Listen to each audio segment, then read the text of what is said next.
Halo sobat santuy, gimana kabarnya? Semoga sobat-sobat semua dalam keadaan yang sehat ya. Nah, untuk menemani kaum berbanners dimanapun kalian berada, kali ini Mimin akan melanjutkan rangkuman film dari Star Martial ke Teknik. Untuk part lainnya bisa dicek di playlist channel ini ya sob. Oke sob, tanpa banyak nyiming, seperti biasa, sebelum nonton cari posisi paling enak, siapkan cemilan, longgarkan celana dalam, dan langsung saja gas oi.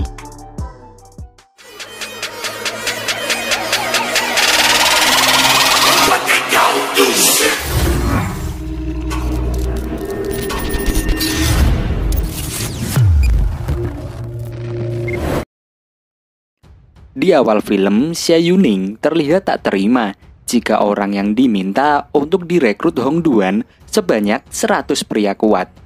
Dikarenakan itu akan menghancurkan keluarga kecil yang hanya memiliki penduduk beberapa ratus saja. Ia menanyakan siapa yang menyuruh Hong Duan untuk merekrut 100 pria kuat itu. Ia menyebutkan jika Hong Duan menyudutkan mereka semuanya. Mendengar perkataan itu, Hong Duan sangat marah karena ada seorang gadis yang berani menentangnya. Xia Yuning tak takut akan gertakan Hong Duan.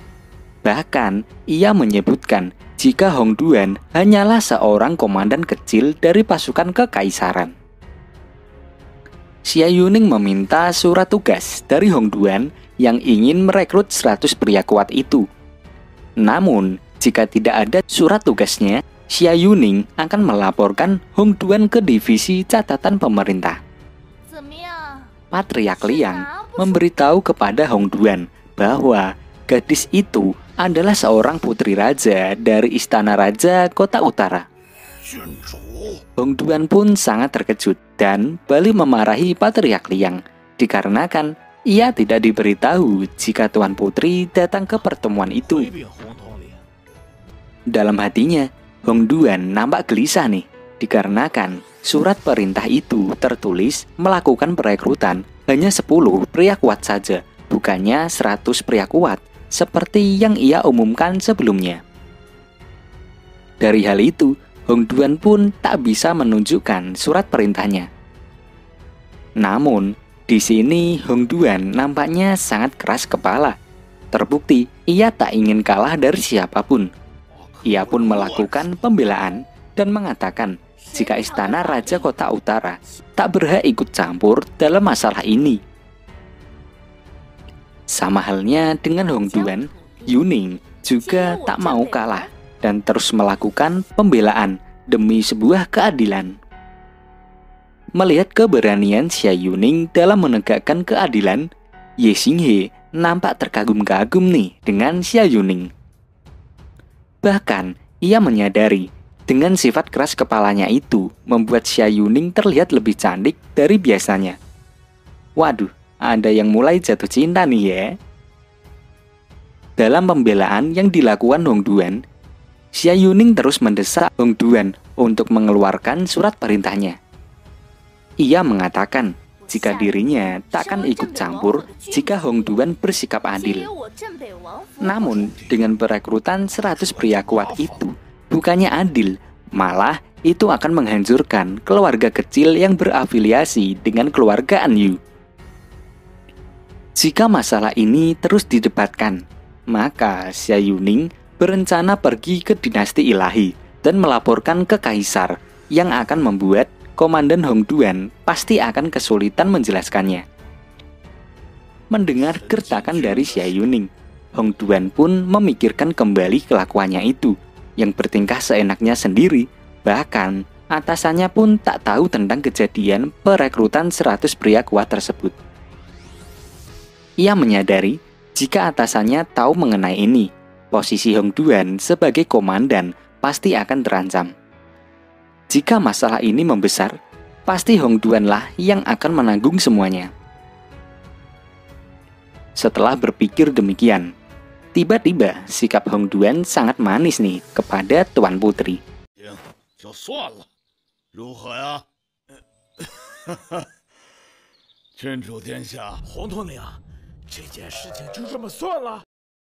Ia menyebutkan jika ini adalah salah paham.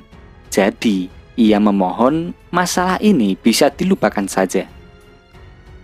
Mendengar itu, Sonrak, Patriark Liang terkejut dan berusaha untuk terus memprovokasi Hong Duan.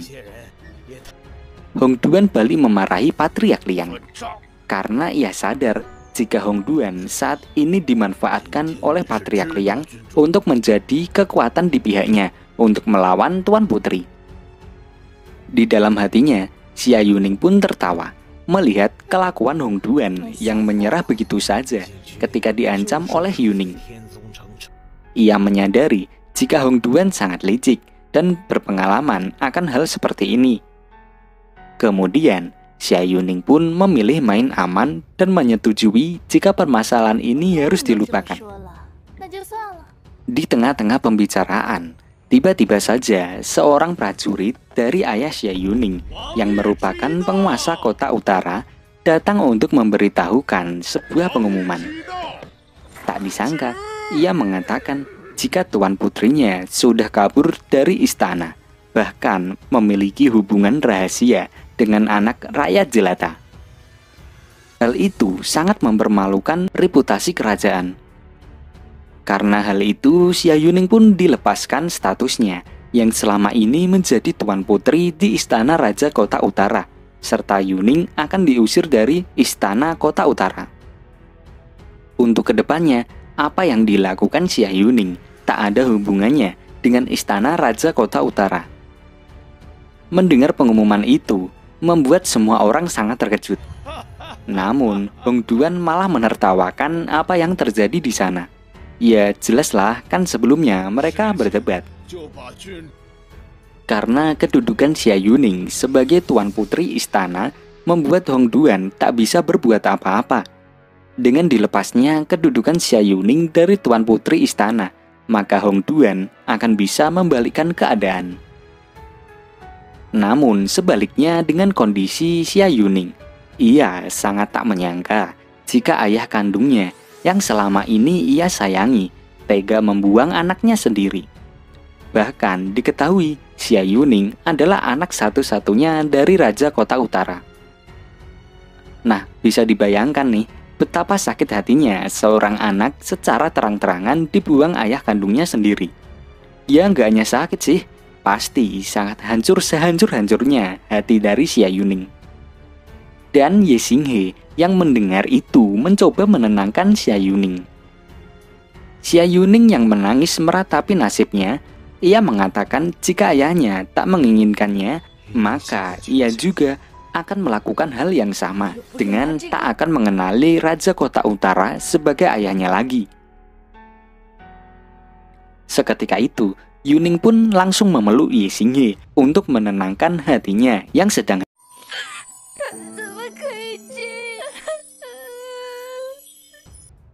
Kemudian, Hong Duan menambah beban Xia Yuning dengan memprovokasinya tentang kejadian itu, dan hal itu membuat Ye Xinghe angkat bicara.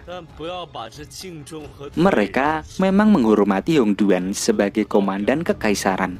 Namun, Xinghe meminta agar rasa hormat itu tidak dianggap Hong Duan sebagai kelemahan mereka.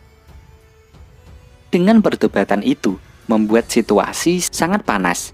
Ditambah, Patriark keluarga Jingyu memberitahu kepada semua keluarga yang ada di sana bahwa perekrutan 100 pria kuat sama saja akan menghancurkan keluarga mereka. Jika dipikir, mereka akan sama-sama akan mati dan ditindas. Dan daripada ditindas sampai mati seperti pecundang, Patriark keluarga Jingyu meminta semuanya untuk lebih baik melawan. Kemudian, muncullah Baiya yang merupakan iblis serigala putih, dan setidaknya ia berada di ranah surgawi tingkat 7. Mereka menyadari jika tak ada manusia yang bisa mengalahkan binatang iblis itu. Hong Duan sendiri sangat terkejut dengan kemunculan Baiya. Sejauh yang ia tahu, bahkan keluarga besar dan kaya raya sekalipun hanya mampu memiliki binatang iblis ranah surgawi tingkat 6, dan itu sudah sangat mengesankan. Namun di sini Ye Xinghe yang diketahui berasal dari keluarga miskin, bahkan mampu memiliki binatang iblis, ranah surgawi tingkat 7. Jika mereka bertarung, bahkan jika dapat mengerahkan pasukan kekaisaran sekalipun, Hong Duan takut akan kalah dari Xing He. Kemudian, Xing He mengatakan ia tidak bermaksud untuk melawan Hong Duan. Namun, jika Hong Duan bersikap tidak adil, maka Xing He akan mencoba untuk melawannya. Terlepas dari perselisihan itu, ia sangat berharap ada jalan lain untuk memperbaiki permasalahan tersebut, sehingga mereka tidak perlu melakukan pertarungan. Lalu, Hong Duan menyetujui perkataan Xing He, dan ia akan mendengarkan apa yang ingin Xing He diskusikan bersamanya.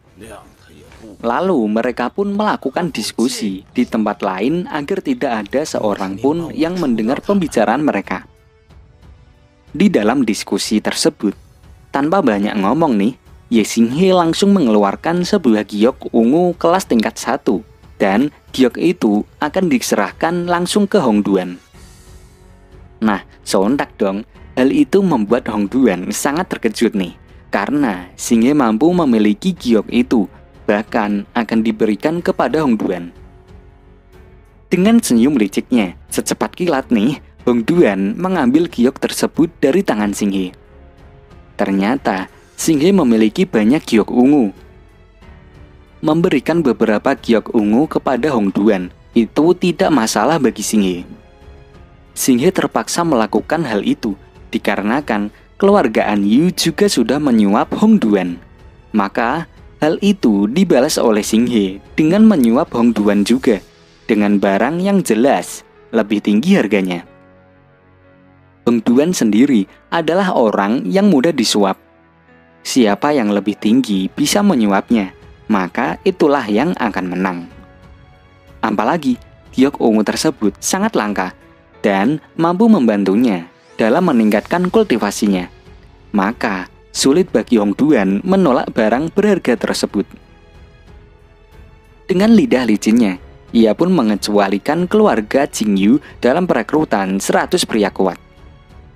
Xing He pun bertanya, apakah keluarga afiliasi lainnya juga bernasib sama dengan keluarga Jing Yu?